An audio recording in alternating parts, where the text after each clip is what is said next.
अस्सलाम वालेकुम। KN digital के साथ मैं हूं आपका मेज़बान वसीम साबिर। जिस तरह से आजकल देखने में एक बड़ा ज़ोर शोर है, वाह वेला है कि घरों में काम करने वाले बच्चियां और बच्चे बड़े शदीद तशद्दुद का निशाना बनते हैं और जो घर के मालकान होते हैं उन बच्चों को इस तरह से उनके साथ बर्ताव करते हैं जिस तरह से खुदा ना खास्ता उन्होंने कोई चोरी डकैती कर ली हो।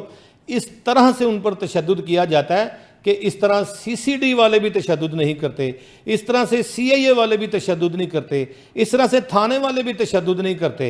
जिस तरह से घर के मुलाजमों पर आज भी तशद्दुद जो है वो सिलसिला जारी और सारी है। कभी बहरिया टाउन, कभी सतो कतला, कभी गुलबर्ग, कभी डिफेंस, कभी शादरा, कभी लोहारी, कभी बाटी, इन जगहों पर भी जो है अपने मुलाजमीन पर शदीद तशद्दुद किए जा रहे हैं। यकीन करें, मालिक इंसान को इंसान ही नहीं समझता, वो समझता किसी जानवर के ऊपर तशद्दुद किया जा रहा है। जो जानवर के ऊपर बैठकर रोजी रोटी कमाने वाला होता है वो भी तरस खा लेता है कि मैं इसके ऊपर बैठकर अपने बच्चों की रोजी रोटी कमा रहा हूं तो मैं इस पर तशद्दुद ना करूं। जानवर किसको कहते हैं? जानवर को ऐसे लगता है जैसे दर्द होता ही नहीं है, लेकिन वो भी रोते हैं, वो भी बेचारे रातों को हाय हाय करते हैं। तो इंसान की क्या पोजीशन होगी, इंसान की क्या सूरत हाल होगी जहां पर डांग सोटे से जानवर कुटलाते हैं, रोते हैं, चीखते हैं, चलाते हैं। जब कोई कोचवान किसी घोड़े को छेंटा मारता है तो घोड़ा तेज़ भागता है, उसे पता होता है मेरे पर तशद्दुद शुरू हो गया है। मासूम बच्चे अपने घरों के जो छोटे होते हैं, घरों के छोटे बच्चे बेसिकली उस घर के सरबराह होते हैं जिनकी तनख्वाहों से दाना पानी चलता है, जिनकी तनख्वाहों से घरों के अखराजात चलते हैं, जिनकी तनख्वाहों से बिजली के बिल दिए जाते हैं। जब ये बेचारे किसी के घर काम करने के लिए जाते हैं तो इनको बड़ा शदीद तशद्दुद का निशाना बनाया जाता है।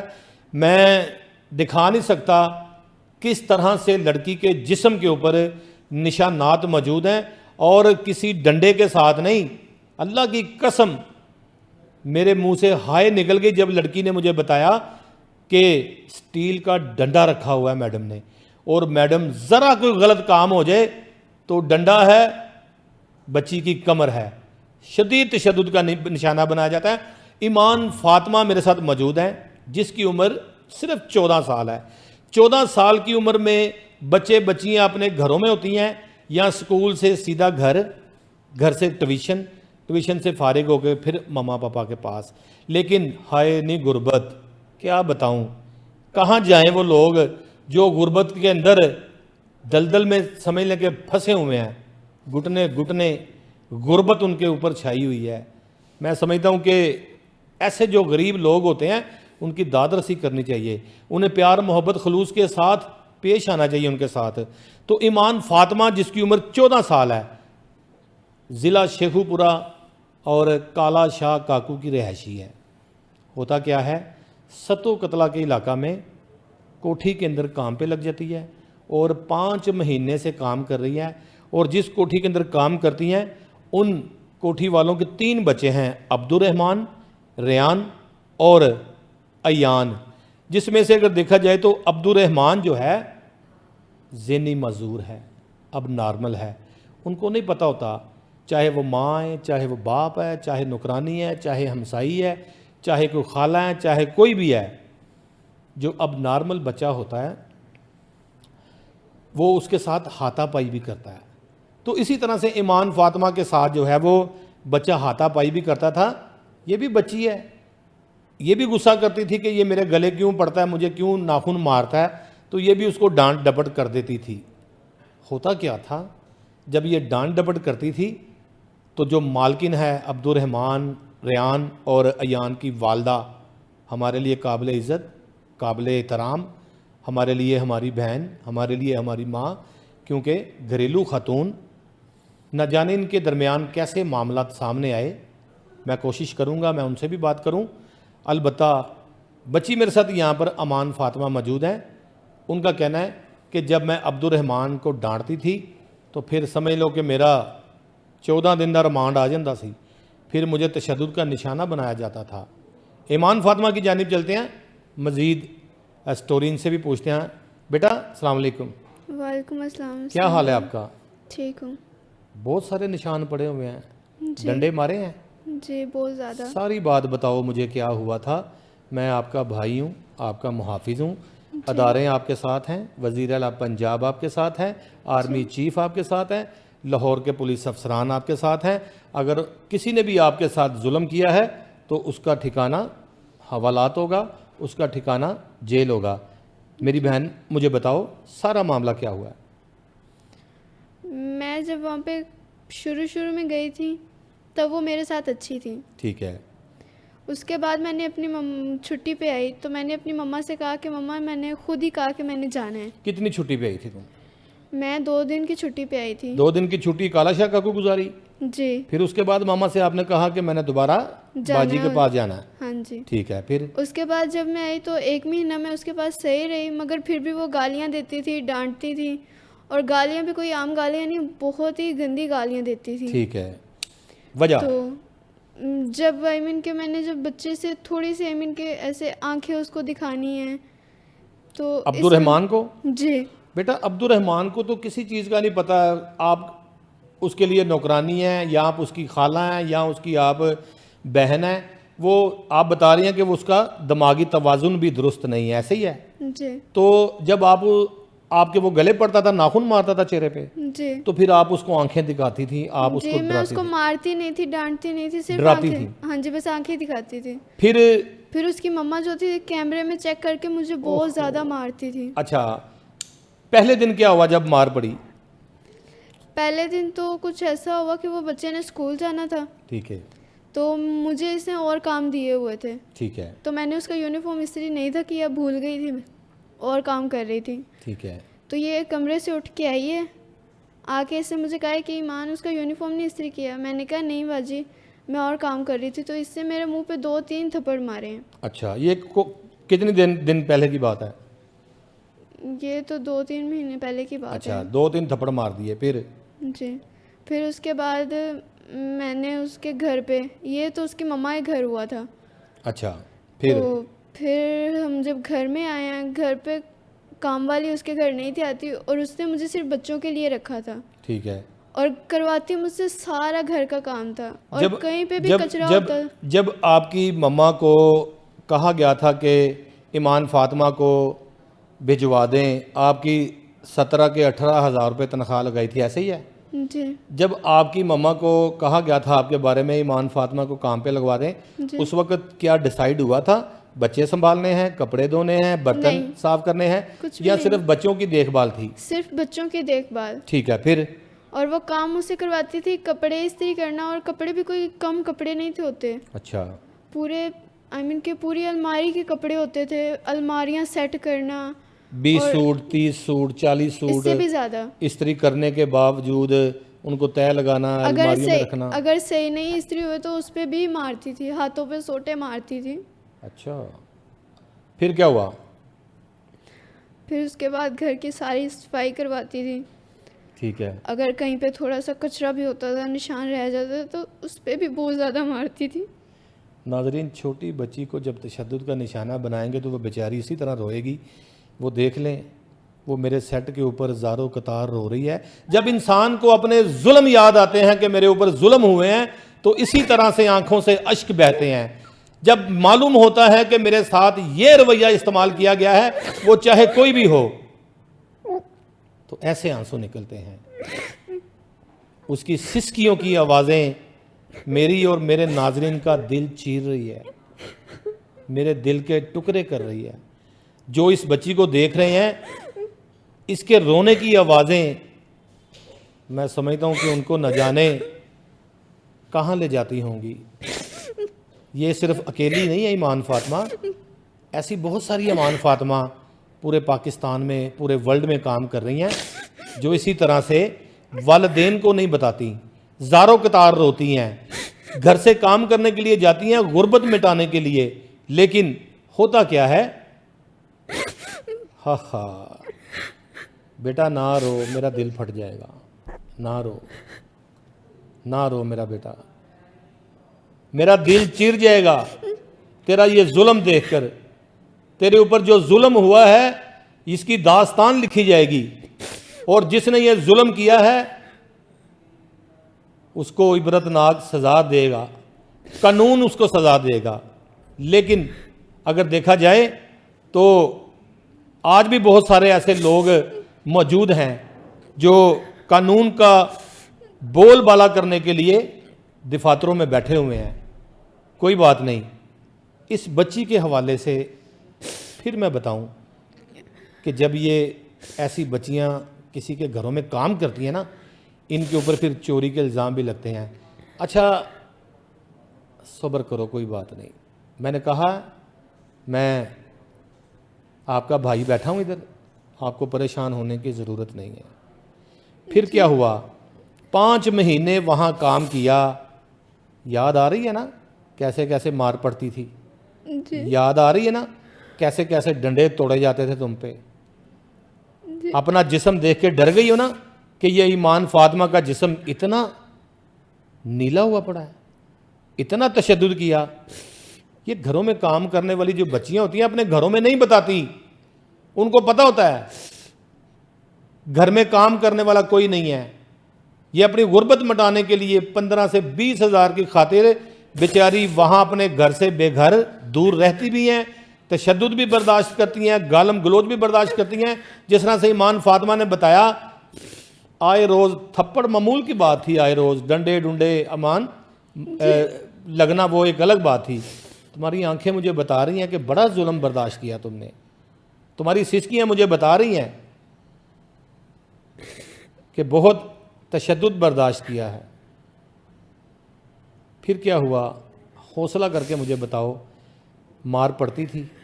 जी, और खाना भी पूरा दिन और पूरी रात काम करने के बाद भी खाना नहीं थी देती। खाना भी नहीं देती थी? खाना देती थी, महीने 15 दिन की रोटियां पड़ी हुई और ख़राब सालन होते थे। ओ मेरे खुदाया। फिर? और वो अकड़ी रोटियां खाने को मिलती थी, वो भी जब खानी तो मुंह में इतने ज़ख्म हो जाते थे, और गंदा खाना खाने की वजह से मुझे भूख ही नहीं थी लगती। आपको फ्रीजर का ठंडा बुसा हुआ खाना देते थे, गर्म करके खा लो। जी कौन खाता है? और भाई जेलों के अंदर, सूबह पंजाब की किसी जेल के अंदर जाकर देख लो जहां पर लोग जुर्म करके रह रहे हैं, कसम खुदा की घरों से बेहतर खाने खा रहे हैं। कभी सफ़ेद चावल पक रहे हैं, कभी चने पक रहे हैं, कभी बिरयानियाँ पक रही हैं, कभी हलवे पक रहे हैं। भाई जेल के अंदर अगर ऐसा निज़ाम है तो घर के अंदर आपके खून को, आपकी औलाद को, आपके बच्चों को, आपके घर के चिराग को, आपके लखते जिगर को संभालने वाली के साथ फिर इतना जुल्म क्यों? बुसा खाना देते थे, कहते थे खाओ, नहीं दिल करता था खाने को? नहीं, पर फिर भी भूख की वजह से खाना पड़ता था। अच्छा, ख़राब खाना ही खा लेती थी? अच्छा, फिर मेरा बेटा मुझे बताओ, 5 माह किस तरह से इस अकूबत खाने में गुजारे, किस तरह से इस... बहुत तकलीफ के साथ गुजारे। ठीक है, अभी आखिरी बार क्या हुआ? आखिरी बार मैंने नेल्स मेरे थोड़े बड़े हो रहे थे हाथों के? जी, ये बात है और मैं ऊपर 5-6 दिन पहले की? जी ठीक है, नेल बड़े हो रहे थे जब मैं भाग के आई हूँ, उससे एक दिन रात की बात है। अच्छा, कितने दिन? 5-6 दिन पहले की बात है? जी अच्छा, फिर क्या हुआ? नेल्स बड़े हो रहे थे आपके? जी, तो जब मैंने, वो बाजी ने देखा कि ईमान तुम्हारे नेल्स बड़े हो रहे हैं, तो उन्होंने प्यार से नहीं गुस्से से ही बोली, और साथ में एक थप्पड़ भी मारा। अच्छा। तो उन्होंने कहा अगर तुम नेल्स ना काट के आई तो मैं तुम्हारे हाथ काट दूंगी। अच्छा। तो मैं डरती हुई उसकी मम्मा के कमरे में गई। ठीक है। हम लोग उसकी मम्मा के घर गए हुए थे, वहाँ पे गई, मैंने आंटी से कहा कि आंटी मुझे नेल कटर दे दे, मैंने नेल्स काटने। उन्होंने कहा अभी नहीं काटने, सुबह काट लेना। तो मैं बाजी से डरते हुए ऊपर गई, नेल्स कटर लेकर आई, वो जो मेरी कज़न थी, वहाँ से मैं उसके कपड़ों में से नेल कटर लेकर आई। जाके मैंने सिंक में नेल्स कटर काटे, तो उसने जाके, जो मेरी कज़न थी, उससे जाके बताया, तो आंटी ने अंदर मुझे बुलाया, उससे मुझे जूतों से, थप्पड़ों से मारा। क्यों? क्योंकि अब मैंने नेल क्यों काटे, इस बात पे। कभी कहती हैं नेल काट लो, कभी कहती है नेल क्यों काटे। नेल काटने की वजह यह है कि तुमने वो सिंक के अंदर वो नेल फेंके होंगे, उस बात से गुस्सा किया होगा ना? नहीं, जो मैंने अपनी मर्जी से नेल काटे, तो मैंने उनको ये भी बात बताई कि आप ही ने मुझे ऐसा कहा था जिस वजह से मैंने नेल काटे थे, फिर भी उन्होंने मुझे बहुत मारा था। फिर है। सुबह को मैं डरते डरते भागी, और वो घर के पास एक गार्ड था, उसको हमने ये सब बताया था, फिर उसने हमें भागने दिया था। उसने कहा आप लोग चले जाओ, यहाँ पे पहले भी बहुत लड़कियाँ ऐसे गई हैं। उसी घर के अंदर? उस घर के दूर में 2-3 घर छोड़ के वहाँ पे गार्ड होता है। नहीं, गार्ड ने बताया कि ईमान यहाँ से भाग जाओ, इस घर के अंदर पहले भी बड़े जुल्म सितम हुए हैं। नहीं, उससे से हमने उसको बताया था। आपने उसको पहले बताया कि हमें मार पड़ती है, तो वो कहते हैं यहाँ पे ऐसे ही हो रहा है। तो मैं यही कह रहा हूँ ना कि गार्ड ने कहा कि यहाँ से निकल जाओ। हाँ तो जी, यहाँ पे पहले भी कई काम करने वालियों को तशद्दुद का निशाना बनाया जाता है, जिस तरह जी। से आप हमें बता रही हो, इसी तरह से और लड़कियों ने भी उनको बताया होगा। जी। फिर कितने बजे आप घर से निकली वहाँ से? वहाँ से हम लोग 10 बजे निकले हैं, रात को या सुबह को? सुबह। अकेली के साथ कजन? साथ में कज़न भी थी, ठीक उसको है। भी मारते थे। उसके भी वो जो अंकल थे वो भी उसको बहुत मारते थे, और वो गालियाँ भी देते थे। फिर वहाँ से जब आप निकले तो फिर कहाँ गए आप? हम लोग उधर से निकल के ठोकर पे गए। ठोकर न्याज बेग, वहाँ कौन था? वहाँ पे एक रिक्शे वाला था, वो भी हाँ, ठीक गरीब है। आदमी था। ठीक है। उसके रिक्शे पे बैठे, उसने हमें बहुत दूर जाके ठोकर से आगे, ठीक है। वहाँ पे उसने हमें बस में बिठाया। हम बस पे बैठे हैं, उससे जाके हमें हमारे गांव में पहुँचाया है। ठीक है। वहाँ से हम लोग बैठे हैं, तो हम लोग अपनी कज़न, मेरी जो कज़न थी, हम उसके चाचू के घर गए हैं, वहाँ पे कुछ देर बैठे हैं। तो उधर से हमने फ़ोन करवाया, तो मेरे मम्मा पापा मुझे लेने गए हैं। जब मम्मा पापा को जिस्म दिखाया तो घर पे जाके दिखाया था। हाय, चीखें मम्मा- निकली मामा की भी आपकी भी। जी। अब सूरत हाल ये है कि ईमान जो मालकन है, मालकन ने आपके खिलाफ थाना सतो कतला में 5 तोले जेवर चोरी करने की दरख्वास्त दी है, जिसकी मालियत कमोपेश 20 लाख रुपए बनती है। ऐसे ही है? जी। अब देखें, थानेदार से भी मेरी बात हुई है आपके सामने।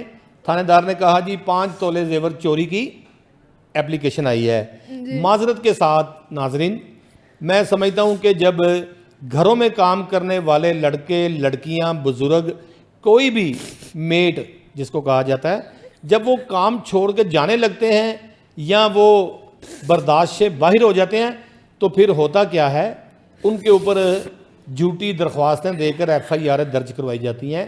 जब FIR दर्ज हो जाती है तो फिर इनका एग्रीमेंट इस बात पे होता है कि जब तक हम नहीं कहेंगे आप काम छोड़ के नहीं जाएंगे। और आज इसी तरह से सैकड़ों ईमान फातिमा घरों में मजबूरन काम कर रही हैं।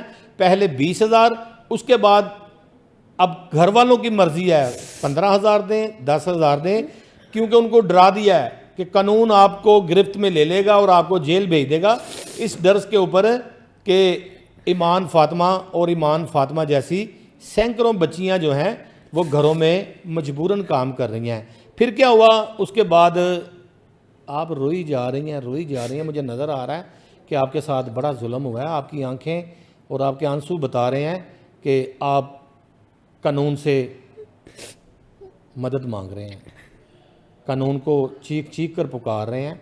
लेकिन अब मैडम की जानिब से आपके ख़िलाफ़ दरख्वास्त सोने की दी गई है। आपको पुलिस वालों ने फ़ोन करके भी थाने बुलाया है और कल का कोई मेरा ख्याल टाइम हुआ है आपका। तो क्या कहेंगी? जो मालकिन है वो कहती है जी ईमान फातिमा मेरा जेवर चोरी करके ले गई हैं। इस हवाले से क्या हकाइक है, क्या सदाकत है? हमने कुछ भी उनके घर से चोरी नहीं की है। ठीक है। मुझे तो इतना भी नहीं पता कि उसकी ज्वेलरी कहाँ पड़ी होती है, इतना तक कि उसकी आर्टिफिशियल ज्वेलरी कहाँ पे होती है, ठीक है। मुझे ये भी नहीं पता था। ठीक है। और जितनी वो कंजूस थी ना, कि वो उनके 5 रुपए भी कहीं पे पड़े हो ना, तो उसके लिए भी कोई किसी के हाथ लग जाए ना उसको, तो वो उसको भी इतना मारती थी। अच्छा। उल्टा मैं उसके गोल्ड के इयररिंग्स थे, ठीक है। जो कि कचरे में चले गए थे, मैं कचरा उठा रही थी, तो मैंने वो उठा के उसको उल्टा, वो परेशान हो रही थी कि उसका गोल्ड का इयररिंग्स कहाँ चला गया, तो वो उसे ढूंढ रही थी। तो मेरी वो कचरे पे नज़र पड़ी, तो मैंने उसको निकाल के, मैंने बिना कुछ किए आप ही के पास गई हूँ, उसको मैंने जाके दिया। मैंने कहा आप ही ये मुझे कचरे में से मिला है। तो उसने मुझसे लिया, कहती है तुम्हें कहाँ से मिला है।